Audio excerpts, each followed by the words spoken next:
Week number 10 of the 2025 fantasy football season kicks off tonight on Thursday Night Football. In today's video, I am going to help you guys set your lineups at the running back position. We are going to be breaking down my top 40 running back rankings and tiers for week number 10 of the 2025 fantasy football season. But before we could get into things, I would like to ask that if you guys are new to the channel and you do end up enjoying today's video, that you hit that subscribe button down below like it owes you some money. So without further ado, let's get into today's video. We begin with my must-start running back ones: Christian McCaffrey, Jonathan Taylor, James Cook, Rico Dowdle, Bijan Robinson, Devon Achane, Jahmyr Gibbs, Saquon Barkley, Josh Jacobs, Kyren Williams, Derrick Henry, as well as DeAndre Swift. Now, Christian McCaffrey has the worst matchup for running backs on a per-game basis, going up against the LA Rams. For some people, that might sound the alarms. Oh my gosh, we need to panic about Christian McCaffrey. This guy was the RB1 last week up against the Giants. Last time these two teams played, back in week number 5 in LA against the Rams,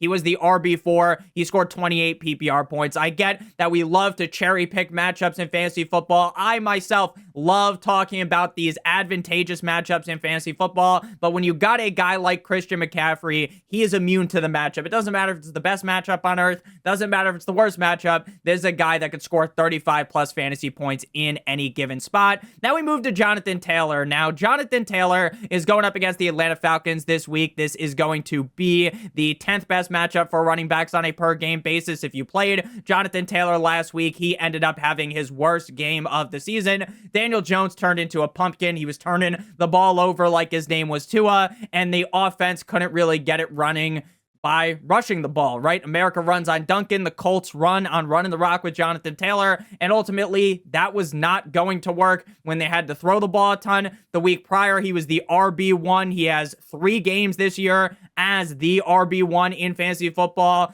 4 games of over 30 fantasy points, and that's actually incorrect. He has 5 games of over 30 PPR points. This guy is must start in every single matchup. Over in Germany, in the 10th best matchup for running backs, you are going to want him in your lineup. Then we move to James Cook going up against the Miami Dolphins in Miami. The Miami Dolphins are basically a free square for a running back when they're going up against them.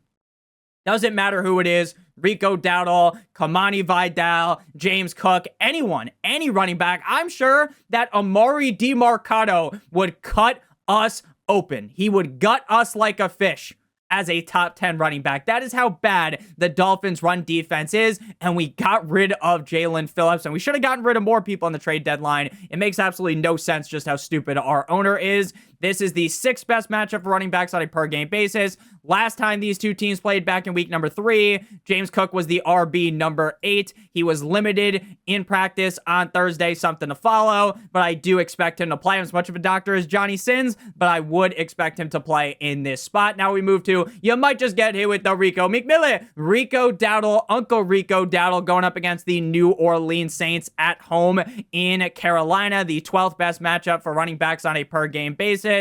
The team tried to give Chuba Hubbard back the keys to the Lamborghini that is the Panthers offense. Obviously, the Panthers offense is not a fucking Lamborghini, but you get the point, right? They tried to give him the keys back. They said, Rico, hey, we know you've been playing so well. We know you scored 30 plus fantasy points in back-to-back games, rushing for 200 plus yards, then 180 yards. But hey, we owe Chuba Hubbard the backfield. Obviously, that doesn't work.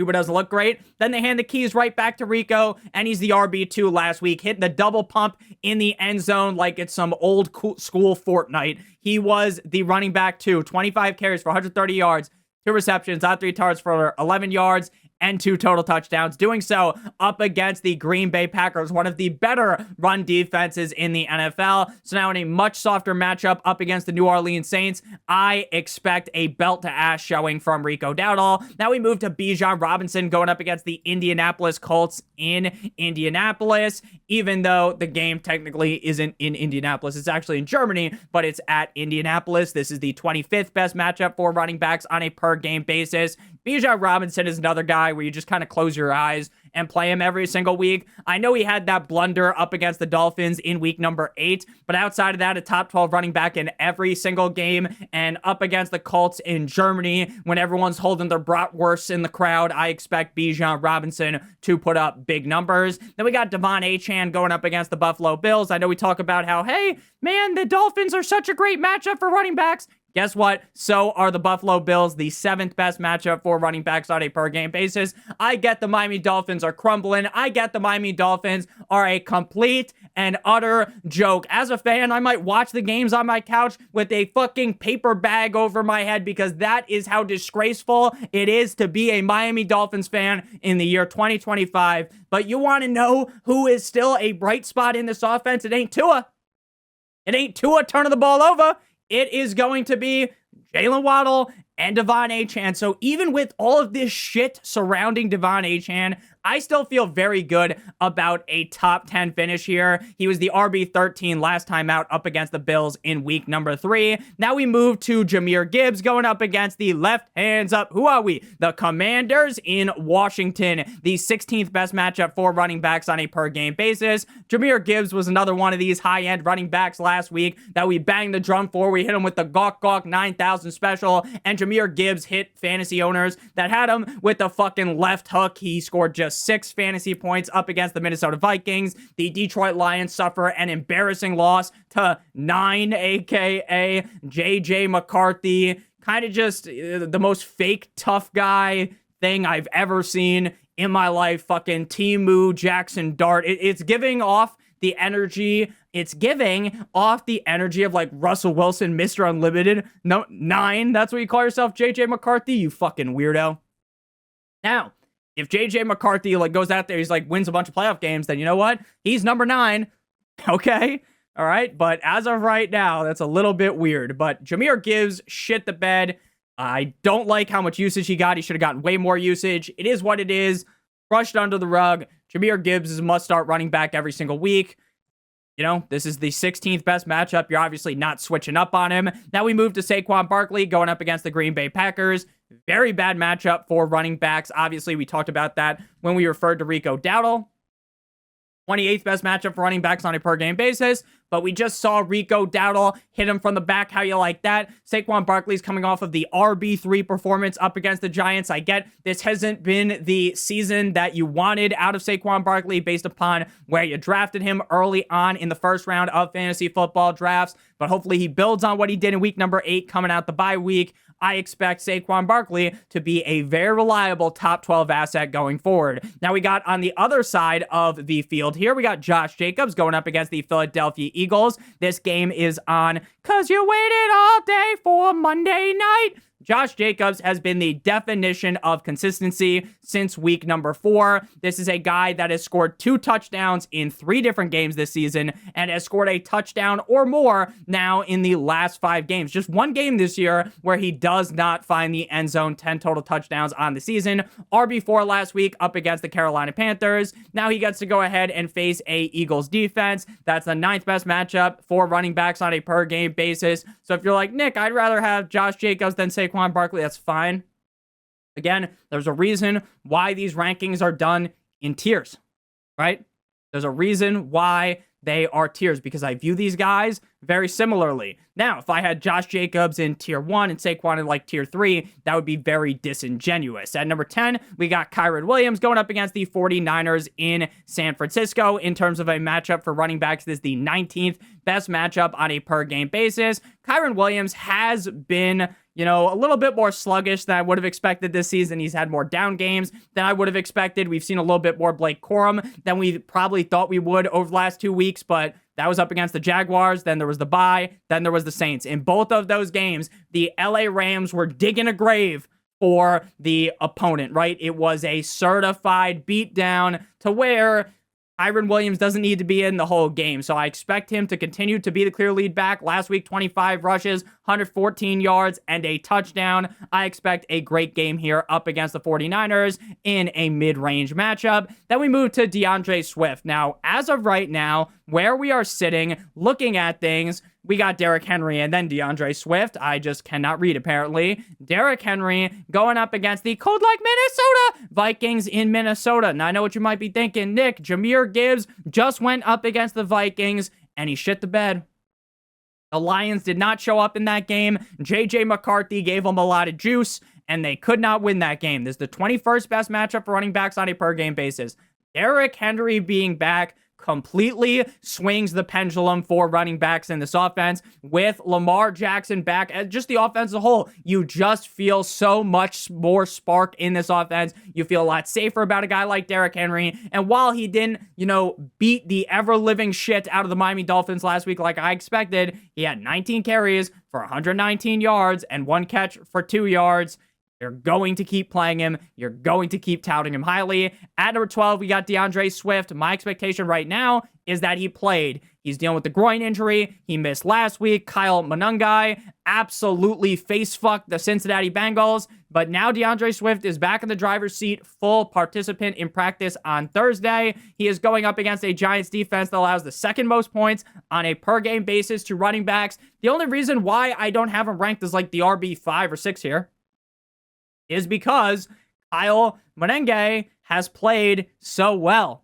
So he might cut more into the piece of the pie here than previously. I'm not saying that he will, but he could. And that in itself makes you kind of question things and not be as confident with my ranking. So if you want to bump him into like tier 2, I get it. But I still feel very good about him. Again, those are just, the devil versus the angel on your shoulder. Now we move to tier number 2, the high-end must-start RB2s, Quinshon Judkins, Jalen Ward, and Ashton Jeanty. Before you get on into the rest of the running backs in today's video, though, I would like to give you guys a quick word for our friends, our partner over at Underdog. If you're brand new to Underdog and sign up using pro code Notorious, or by clicking on the link in the video description, you will get a free pick plus a first-time deposit offer of up to $1,000 in bonus funds, as well as you play $5 in the pick'em, you will get an additional $100 in bonus funds or in bonus entries. How does the pick'em work on Underdog? It's incredibly simple. You make at least 2 picks on the higher or the lower. If those picks hit, you get paid. If you do multiple other picks, then the payout will be higher, but all of the picks need to hit. Make sure you guys do check that out. Promo code Notorious, or by clicking on the link in the video description. Now,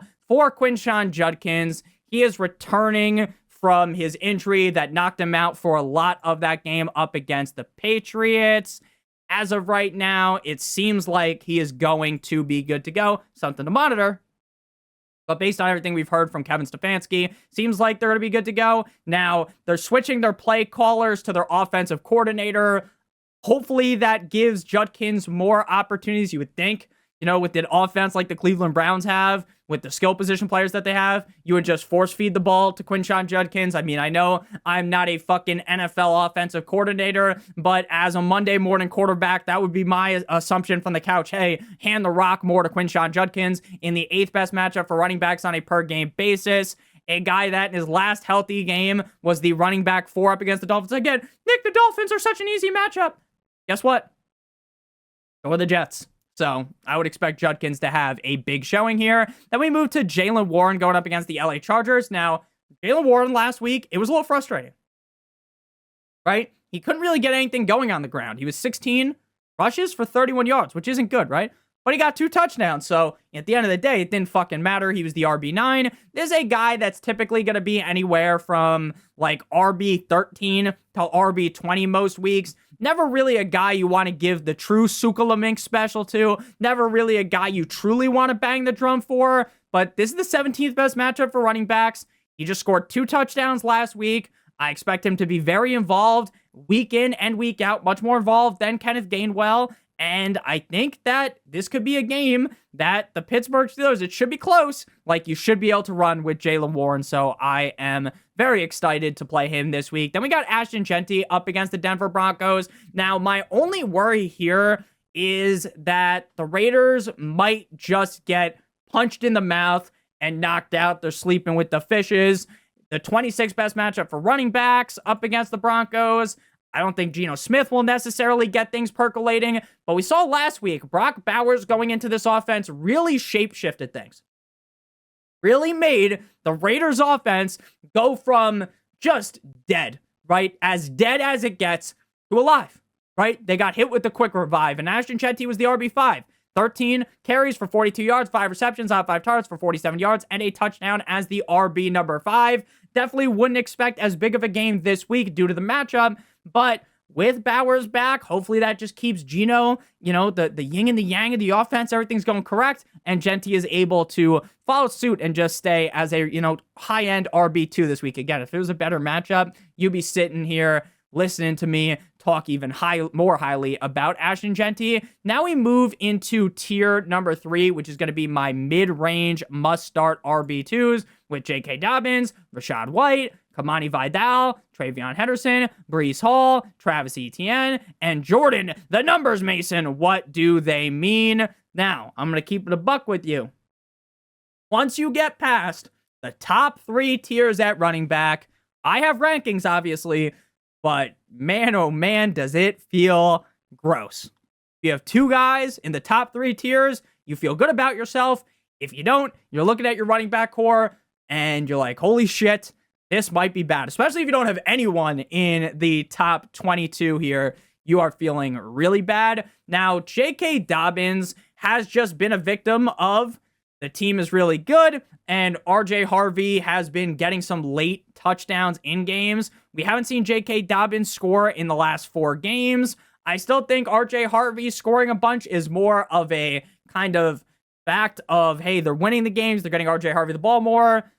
In those scenarios, late in the game, this is still very much J.K. Dobbins' backfield. The Raiders are a team that, again, I think they're going to get beat down. I think they're going to get put into the figure 4 here. This is the 14th best matchup for running backs. So I'm just hoping to the fantasy gods that Dobbins actually scores this week because, again, he has looked great running the ball over the last 3 games. We just haven't seen those big fantasy matchups and performances that we've seen earlier on in the season. 15, 16, 15, 12, 15 fantasy points over the first 5 weeks of the season. If he can just keep doing that, you're going to be happy that you got him. Now we move to Rachaad White going up against the New England Patriots. In a lot of other matchups, I would be really talking up Rachaad White. It seems like Bucky Irving is going to be out again, which just makes me heavily panic on why is he not on the IR? What is taking so long? Why are we not really hearing anything about Bucky Irving? The assumption, assumptions make an ass out of you and me, and they did. I assumed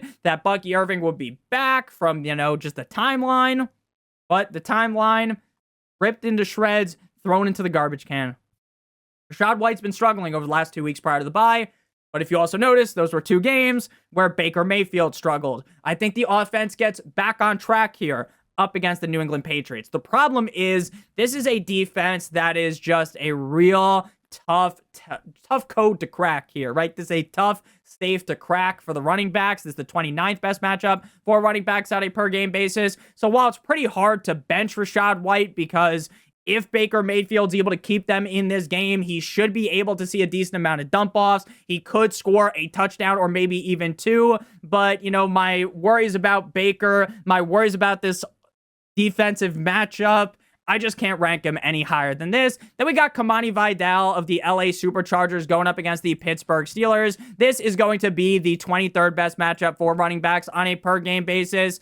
Based on what Kamani Vidal has done as the lead back on this team, he's been the RB9, 27, 8, and 45. Last week, in a wet dream, mouth-watering matchup up against the Tennessee Titans, I'm sitting here telling everyone to start Kamani Vidal. You start Kamani Vidal. You start Kamani Vidal. You all start Kamani Vidal. And we all unanimously around the world fucking went hand in hand. We are the world. We are the children, right? Singing the songs and getting all happy. And then Kamani Vidal just absolutely destroys us. But, the thought process was correct.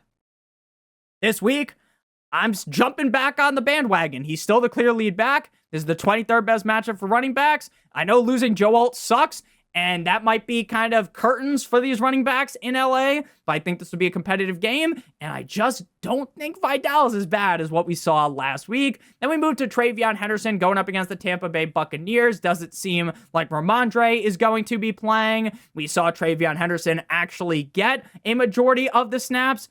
Now, while he did see a majority of the snaps, we did see Terrell Jennings get a decent amount of usage as well. So it doesn't seem like Vrabel, this year at least, is ever going to truly give the keys to this offense, metaphorically, to Travion Henderson fully. Last week, he was 14 rushes for 55 yards, 4 receptions on 6 targets for 32 yards.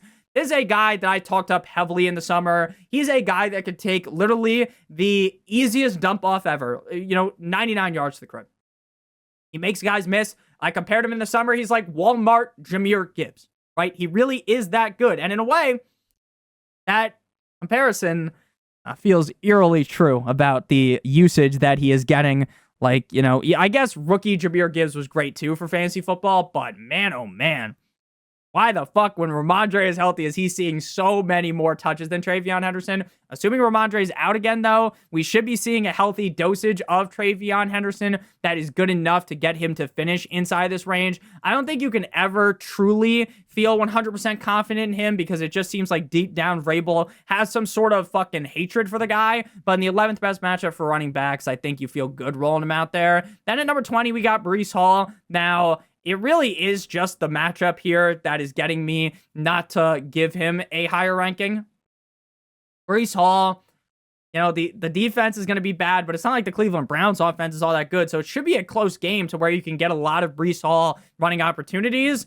But the Browns are the second worst matchup for running backs on a per game basis. So even though the stars are kind of aligning for a good game for Breece Hall, the matchup on paper is just so gross. I mean, he was the RB4 prior to the bye up against the Bengals, but that was up against the Bengals, and me or you could rush for 7,000 yards up against them. Then we move to Travis Etienne going up against the Houston Texans in Houston. Now, in terms of the matchup up against the Houston Texans, this is the 20th best matchup for running backs on a per-game basis. Last game out in the overtime matchup up against the Las Vegas Raiders, he was the RB number 12 after breaking a bit of a slump over the prior 3 games. Now, I don't like this matchup. I know it's the 20th best matchup for running backs, but I think Trevor Lawrence might struggle passing the ball in this game. So even though it's up against Davis Mills, they might be down and not able to hand the rock off as much to ETN, but he should see enough targets in this game to be fine. Just kind of playing devil's advocate as to why I don't have him ranked higher. Final guy in this tier is going to be Jordan. The numbers, Mason, what do they mean? Now, this is under the assumption that Aaron Jones is out. If Aaron Jones is in, you would just drop Jordan Mason into being, a bottom tier level starter guy I don't feel comfortable about at all, and put Aaron Jones potentially even higher than this. Aaron Jones looked great as the new look Vikings with JJ McCarthy were humming. They were able to move the ball, and Aaron Jones looked spry in that game. But of course, right when Aaron Jones finally starts to look good again, the motherfucker gets hurt. Jordan Mason has not been, the belle of the ball this season, but he has had one big game as the RB7 up against the Bengals. I get, Nick, that's up against the Bengals. The Bengals are such an easy matchup. You already talked about it. I know, but this is the 4th best matchup for running backs on a per game basis. So while my trust level on Jordan Mason is basically diminished fully, it's very, very low, I still think you would want to rank him this highly if we don't end up seeing Aaron Jones go. Now we move to tier number 4, the low end running back 2s, which is going to be RJ Harvey and David Montgomery. Now, do I feel very trustworthy of RJ Harvey? Fuck no, baby. But he's going up against the Raiders. And this could be a certified bully beatdown. This could be a game where the Raiders are down for the count early and RJ Harvey is just beating them senseless on the ground while they're already KO'd, leading to severe brain injuries. He has scored a grand total of 5 touchdowns over the last 3 games. Do I think that this is 100% reliable going forward? Obviously not. Because when you get 8 touches in week 8 and you get 7 touches in week 9, you score combined 4 touchdowns in those games. That doesn't seem repeatable, but even on a small touch load, again, I think they're going to be up big, and you're going to get some spots for RJ Harvey to find the end zone. Then we got David Montgomery. Now, David Montgomery is about as unsexy of a play as it gets in fantasy football this year, to where you actually are fine playing them, right? You can justify in your head, hey, I have to play Montgomery. Everything's going to be okay. You can justify that, but it's not the same as it used to be. It used to be, hey, he's getting you at least 10 to 12 points, and it's fine. And he might even score 20 points, even with Jahmyr Gibbs playing great. But now it's like, okay, he might just score 2 fantasy points, but he still could score 30. right? So the floor is significantly lower, but we still have the high ceiling. Great matchup up against the Commanders. He scored last week as the RB21. Just doesn't feel like you can rank him any higher than this. Now we move into tier number 5, and this is the high-end RB3s. This is where you start to really feel a super distinct fall off. So if you are starting multiple running backs from here on out, you are potentially cruising for a bruising. If you don't have elite quarterback, an elite tight end, and a star-studded wide receiver core, it doesn't feel good. We got Zach Charbonnet and Kenneth Walker back-to-back Michael Jordan, 96-97, woo, in this spot going up against the Cardinals defense. That's the 18th best matchup for running backs on a per-game basis. I want to be 100% clear when I say this. Kenneth Walker is better than Zach Charbonnet. The statistics will show you that. But if this ends up being a game where they get into the red zone a bunch, I can assure you, even if Kenneth Walker runs 99 yards to the end zone, trucking all 11 defenders, stiff-arming one of those poor guys straight to middle earth, once he falls on the 1-yard line, once he falls on the 1-inch line, you already know what's going to happen. Zach Charbonnet is going to come into the game and ruin all the fun. Kenneth Walker could run for 150 fucking yards. Have 2 catches for 30 yards, and I can assure you, unless he busts off a big run or a big catch for a touchdown, he will not score. So while Kenneth Walker looks great out there, he passes the eye test, Zach Charbonnet is just gonna swoop in like a fucking eagle coming to grab a fucking fish out of the water. That is what is going to happen to Kenneth Walker. It doesn't matter how good he is. It doesn't matter, oh my God, the advanced analytics. Fucking suck the cock of the advanced analytics. It doesn't matter. It doesn't matter because the team doesn't care about the advanced analytics. They care about who's going to get them in the end zone. And even if I think Kenneth Walker would be a better goal line back than Zach Charbonnet, they don't think that. So Zach Charbonnet is going to score the touchdown. You're going to break your fucking television like a Cowboys fan at the end of every single season. So while I think Zach Charbonnet is way worse than Kenneth Walker, Zach Charbonnet is the actual touchdown upside, so I'm ranking him higher. Then we got Kyle Monangai going up against the New York Football Giants. Now we have no idea what this split is going to look like, but I have a good inkling on what may end up happening. If you look back to week number 7, we see up against the Saints, Kyle Monangai, 13 carries for 81 yards, 2 receptions on 3 targets for 13 yards and a touchdown. He's the RB12. So in a great matchup up against the Ravens in the next week, he's going to get 10 plus touches, right? He has to. He played so well. No, he gets 7 touches for 24 yards. Last week, man, he looked so good against the Bengals. 26 for 176, 26 carries, 176 yards, 5 receptions on 3 targets. That makes no sense. 3 receptions on 5 targets for 22 yards. Sure, he doesn't score a touchdown. He's the RB3. So they're going to give him more touches, right, Nick? Not a guarantee. Not a guarantee. Then we got Tyrone Tracy. I still think Tyrone Tracy is the guy in this backfield, but it's not by like a wide margin. This feels like kind of a 50-50 split of death. But at this point, going up against the Bears, the matchup is pretty good, right? This is a pretty good matchup, the 13th best matchup for running backs. So while I don't trust Tyrone Tracy at all, not even remotely, I do think that it would be a little bit stupid to rank him lower than this. I kind of changed my mind from earlier on in the week because while, again, I don't really trust him at all, I think you kind of just got to give him the slight shove because if Jackson Dart turns this into a very high-scoring game, you know, Tyrone Tracy does have the ability to have the big game. Now we move into tier number 6, the mid-range running back number 3s with Woody Marks, you got a friend in me, and Alvin Kamara. Woody Marks all over the place. Running back 15 against Seattle in week 7, or running back 16. Then he's the running back 16 again. Then he's the running back 47. They still want to give the ball to Nick Chubb a million times, which definitely lessens the amount of touchdown upside Woody Marks has. This is the 24th best matchup for running backs, so that doesn't tread well. Laquan style. But if, you know, he catches 4 passes, he should be fine. Then we got Alvin Kamara. Alvin Kamara is about as dead as a, you know, human being can be that's actually alive. That's how Alvin Kamara is for fantasy football. There's no Kendre Miller. Doesn't matter. Doesn't matter. The guy scores 1 point against the Rams last week. This is not a team that's getting better. This is a team that's getting worse. So even if he was up against like the Dolphins, I wouldn't even believe in him. He's in the 15th best matchup for running backs on a per game basis, so it's a great spot. Maybe he'll show some life. He won't though. He's not going to though, but maybe he'll get you like 10 points and you'll feel okay.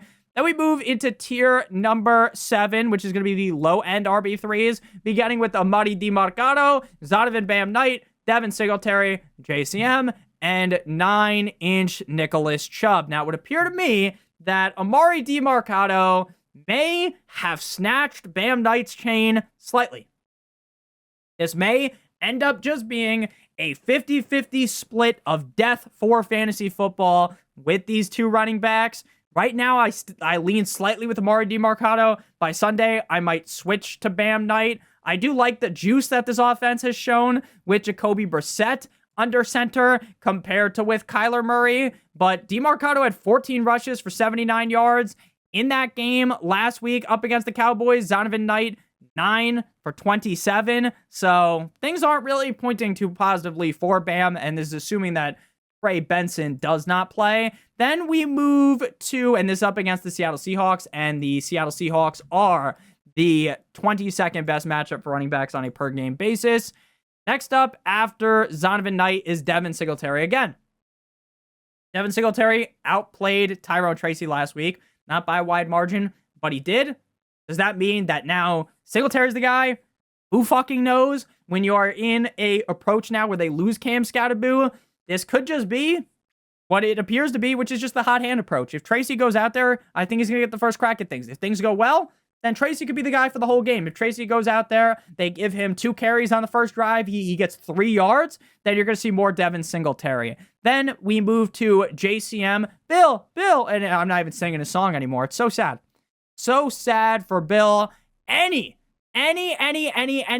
chance that Bill was going to finally figure it out, and it's going to work down the stretch of the season, maybe after the bye week, is now done. It's over. It is over because there is no more Jaden Daniels. Jaden Daniels gets hurt, and that finishes off what could have been maybe a good finish for him. And I say what could have been because there's no way you could guarantee that based upon what we've seen recently. There's the 30th best matchup for running backs. He should get a majority of the carries, but does it even matter? Then we got 9-inch Nicholas Chubb. He saw 17 carries in week 8, turned that into 9 fantasy points. He had 11 carries last week up against Denver, turned that into 3 fantasy points. Jesus turned water to wine. Nick Chubb can turn 20 carries to 4 fucking fantasy points. Now we move into tier number 8 here, and this is where you're just so down bad. The YOLO RB4s, Chuba Hubbard, Tyler Algier, Blake Corum, Kenneth Gainwell, and Baishal Tootin. We're just going to breeze past these guys. Chuba Hubbard has lost the backfield to Rico Dowdle, but he could still sneak into the end zone. I still think they might, do the vulture move, tag Rico out, and Chuba walks in there. Otherwise, it's looking real grim for him. Then we got Tyler Algier. This guy could see 20 carries. It wouldn't surprise me. He could get 2 like he did last week. It also wouldn't surprise me. But the upside's always going to be there. Then we got Blake Corum. I think we see less Blake Corum this week. 13 carries last week. Then there was the bye. The week prior to that up against the Jaguars, 12. But again, those were both beatdowns. I think this game will be more close. So I don't think we see as much Blake Corum. Then we got Kenneth Gainwell, who has the juice to do it. The juice is loose. Shout out to OJ Simpson. He did nothing wrong. The glove fits. We must acquit. Kenneth Gainwell, good enough, right? But just good enough to get you like 6 fantasy points. And then Baishal Tootin scores a touchdown last week. 9 carries. 1 reception. Are we seeing maybe more Baishal Tootin going forward? Probably not, though. So thank you guys all so much for watching. And I'm sorry that if you wanted some elite breakdown of Chuba through Baishal Tootin, it's just a waste of time, right? You are really just throwing shit at the wall and hoping that it sticks. So thank you guys all so much for watching. If you ended up enjoying today's video, make sure you guys hit that subscribe button down below. If you did enjoy, whether you are new to the channel or not, make sure you leave a like on today's video to help me out a ton. Check out one of the videos on the screen if you haven't seen already. Love you long time. As always, good boy!